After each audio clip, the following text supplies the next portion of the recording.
안녕하세요. 대전광역시 자원봉사 단체 및 동아리 여러분, 대전광역시 자원봉사지원센터 운영부 유지선 과장입니다. 지금부터 2022 대전광역시 자원봉사 프로그램 공모사업 설명회를 시작하겠습니다. 시작에 앞서 시자원봉사센터 홈페이지에 게시된 공고문과 제출서식, 필기구를 함께 준비하시면 여러분이 공모사업에 대해 이해하는 데 더 도움이 되리라 생각되어 오니 아직 준비하지 못하신 분이 계시다면 잠시 영상을 정지시키고 공고문, 제출서식, 필기구를 준비해 주시기 바랍니다. 공모사업 설명회는 사업 개요 및 일정 안내, 제출서류 작성법 안내, 주의사항 안내 등의 순으로 진행토록 하겠습니다. 그럼 지금부터 본격적으로 자원봉사 프로그램 공모사업 설명회를 시작하도록 하겠습니다.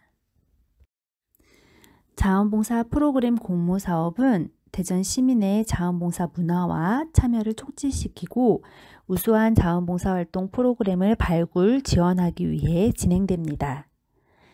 신청 자격은 지난 15일 공고문을 통해 안내된 것처럼 대전광역시 관내의 자원봉사 단체 및 동아리로 1365 자원봉사 포털에 등록된 단체이면 신청 가능합니다. 아직 단체 신청이 되지 않았다면 5개 구 자원봉사센터에 문의하신 후 단체 신청서를 제출해 주시면 됩니다. 참고로 청소년 단체 및 동아리일 경우 담당 교사 혹은 지도교사가 반드시 필요합니다.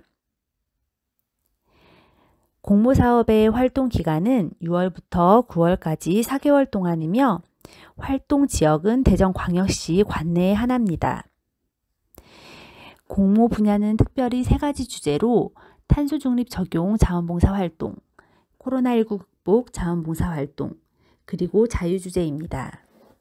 탄소중립 적용 자원봉사 활동은 탄소 사용량의 증가로 심각한 기후변화와 자연재난 등으로 지속가능한 사회에 대한 위기감이 증폭되는 가운데 우리가 일상생활에서 실천할 수 있는 탄소중립 활동, 예를 들면 환경정화, 장 볼 때 장바구니 및 용기 등 준비하기, 일회용품 사용자재 등의 활동을 적용한 자원봉사 활동입니다. 이와 관련하여 탄소중립 캠페인 활동 등도 적극 환영합니다.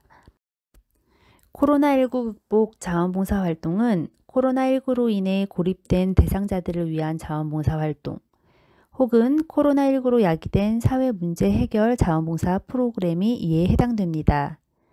자유주제는 그동안 실천해왔던 자원봉사 활동 영역으로 신청하시면 됩니다. 공모 규모는 총 3,200만 원으로 100만 원부터 300만 원까지 지원할 예정이며 심사에 따라 보조금은 변경되거나 축소될 수 있습니다. 신청 기간은 다음 주 월요일 4월 26일부터 30일 금요일까지 5일간이며 우편과 이메일로 접수받습니다. 우편은 화면에 보이시는 대로 시센터로 발송하면 되고 30일 18시 도착분에 하나입니다. 이메일 역시 시센터 이메일로 발송하시고 발송하실 때 제목은 공모사업 단체명으로 발송해 주시기 바랍니다. 이메일 역시 30일 18시 도착분에 하나니 신청 단체에서는 늦지 않게 제출 바랍니다. 제출 서류는 신청서 단체 속에서 사업계획서를 제출하면 되고 신청서 하단의 서명란에는 반드시 서명하여 제출하여 주시기 바랍니다. 이메일 제출 시에는 서명 후 스캔본을 발송해 주시기 바랍니다. 공모사업 진행 일정에 대해 안내해 드리도록 하겠습니다. 지난 4월 15일 시센터 홈페이지 및 SNS 등을 통해 공고문이 게시되었고 오늘 사업 설명회를 통해 4월 26일부터 30일까지 공모사업 접수를 받겠습니다. 심사를 통해 5월 10일까지 선정단체를 발표하여 시센터 홈페이지에 게시하고 선정단체에 개별 연락드리도록 하겠습니다. 선정단체를 대상으로 5월 14일 회계교육 및 최종 계획서 작성법 교육이 있을 예정이며 교육 장소 및 방법에 대해서는 추후 선정단체에게 안내해 드리도록 하겠습니다. 선정단체는 최종 계획서를 5월 25일, 5월 26일 양일간 방문해서 제출해 주시면 됩니다. 사전에 담당자와 전화 통화 후 제출 일시를 정한 후 시청 1층 민원인 접견실에서 담당자에게 제출하면 됩니다. 최종 계획서 제출 등과 관련해서 회계교육 때에 다시 한번 자세히 안내해 드리도록 하겠습니다. 제출한 최종 계획서를 바탕으로 5월 31일까지 보조금을 교부할 예정이며 활동은 6월부터 9월까지 활동하시고 보조금을 집행해 주시면 됩니다. 사업기간에 담당자의 현장 방문을 통한 모니터링이 예정되어 있으며 코로나 상황에 따라 간담회로 변경되거나 취소될 수 있습니다. 9월 30일까지 활동 후 10월 15일까지 결과보고서, 정산서 등을 제출해 주시면 제출해 주신 서류를 바탕으로 최종 심사를 통해 7개의 단체를 선정하여 시상토록 하겠습니다. 위의 일정은 추후 변동될 수 있으며 변동 시에는 신청서에 작성하신 연락처를 통해 안내해 드리도록 하겠습니다. 지금부터는 제출서류 작성법에 대해 안내해 드리도록 하겠습니다. 제출 서류는 총 3가지로 공모사업 신청서, 단체 소개서, 사업계획서입니다. 공모사업 신청서 상단은 단체의 간단한 정보를 작성해 주시면 됩니다. 단체명, 대표자 이름, 대표자 연락처, 대표자 이메일 주소 등을 작성해 주시면 되고, 단체에 사무실이 있을 경우에는 사무실의 주소를, 없을 경우에는 대표자 주소를 작성해 주시면 됩니다. 다음은 담당자의 성명과 전화, 직위와 이메일을 작성해 주시면 됩니다. 담당자와 대표자가 동일할 경우 동일하게 작성해 주시면 되고, 동일하다고 해서 공란으로 비워두시면 안 됩니다. 단체 정보 하단에는 신청 사업의 개요를 작성하면 되는데, 먼저 사업명은 사업의 성격을 나타내는 사업명으로 20자 이내로 구체적으로 작성해 주시기 바랍니다. 공모 분야는 앞에서 설명드렸던 것처럼 탄소 중립 적용 자원봉사활동, 코로나19 극복 자원봉사활동, 자유주제로 해당되는 분야에 체크해 주시면 됩니다. 사업 대상은 봉사활동을 받는 사람들, 수혜자를 말합니다. 예를 들어 관저 1동의 독거 어르신 20명에게 반찬을 만들어 배달해드리면 사업 대상은 관저 1동 독거 어르신 20명이 됩니다. 또는 유동인구가 많은 곳에서 탄소 중립 캠페인 활동을 하시면 사업 대상은 대전광역 시민이 됩니다. 봉사 인원은 단체에서 실제로 봉사에 참여해 주실 인원을 작성해 주시면 되고, 사업 기간은 6월부터 9월까지 진행 기간을 적어주시면 됩니다.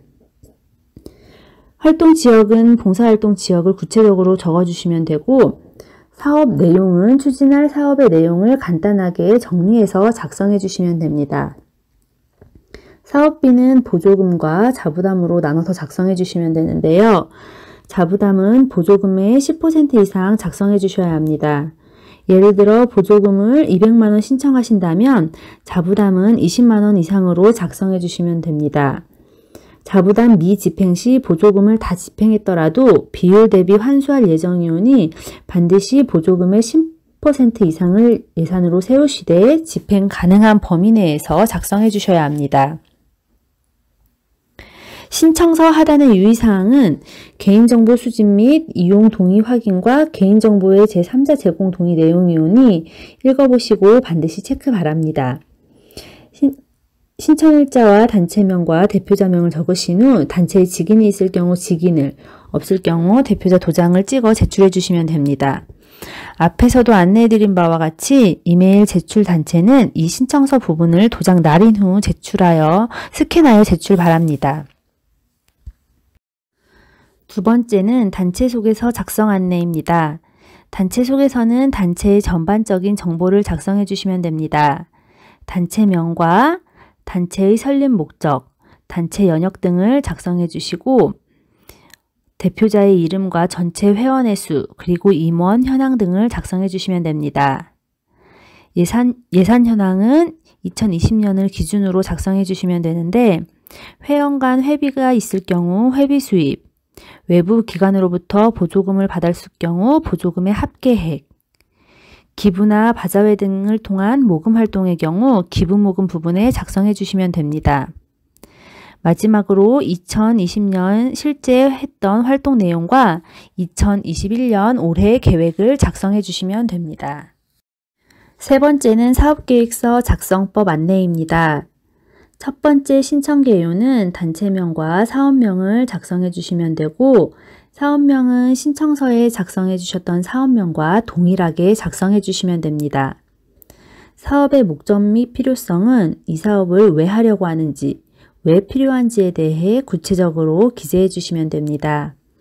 사업 추진 기간, 사업 지역, 대상자, 인원 등은 실제 추진 예정인 것을 바탕으로 작성해 주시면 되고, 연계 기관이 있을 경우 작성해 주시면 되는데, 사업을 추진할 때 서로 협력하거나 도움을 주고받는 기관이 있으면 그 기관의 이름을 적어 주시면 됩니다.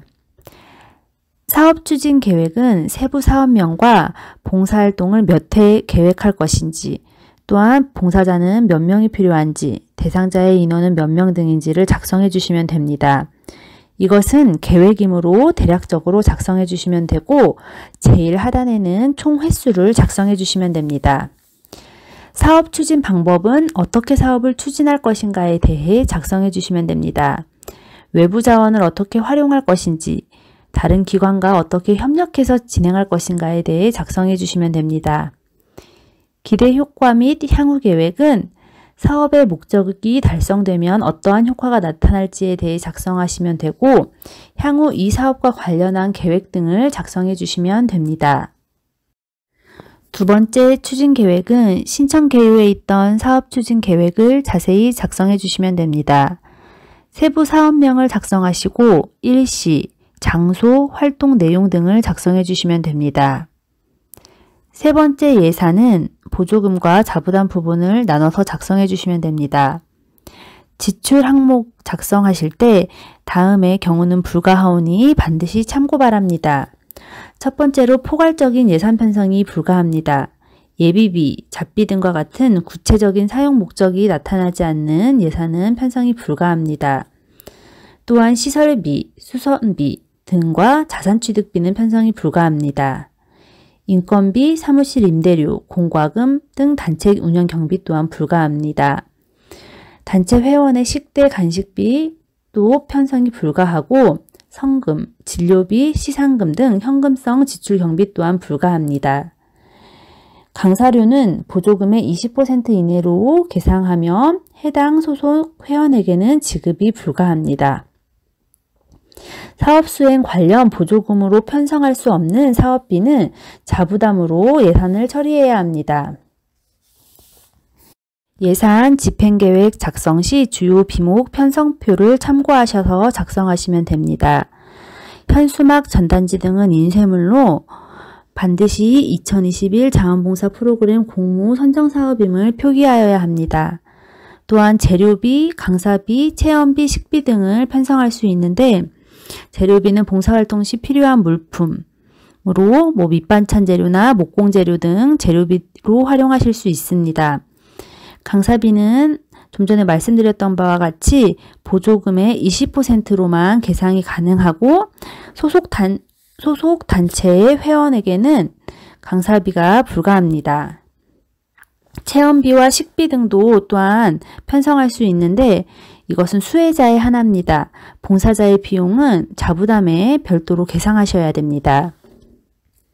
강사료 예산 편성 기준은 다음의 표를 참고하셔서 예산을 편성하시면 되겠습니다. 마지막으로 주의사항 안내해 드리도록 하겠습니다. 첫 번째로는 제외사업입니다. 행사, 총회 등 단체 내부 사업 및 인건비, 사무실 운영비, 소모성 경비, 자산취득 사업은 제외됩니다. 학자금, 성금, 위로금, 생활비, 상금 등 현금성 지원 사업 제외됩니다. 동일 프로그램 또는 유사 성격의 사업을 지원받고 있거나 지원받을 예정인 사업은 제외됩니다. 또한 구자원봉사센터 선정팀 역시 제외됩니다. 다음은 기타 사항입니다. 사업 목적의 다른 용도로 보조금을 사용하거나 부적절하게 집행했을 경우 사업 종료 후에도 보조금 또는 시상 내역이 환수될 수 있습니다. 제출된 서류는 반환하지 않으며 저작권, 초상권, 표정 등 타인의 권리를 침해하거나 침해할 우려가 있을 경우 법적인 책임은 신청자 본인에게 귀속됩니다. 문의사항은 4월 21일, 22일 이틀 동안 댓글로 남겨주시면 확인 후 다시 댓글로 답변해드리도록 하겠습니다. 자원봉사 단체에 많은 참여 바랍니다. 이것으로 2021 대전광역시 자원봉사 프로그램 공모사업 설명회를 마치도록 하겠습니다. 감사합니다.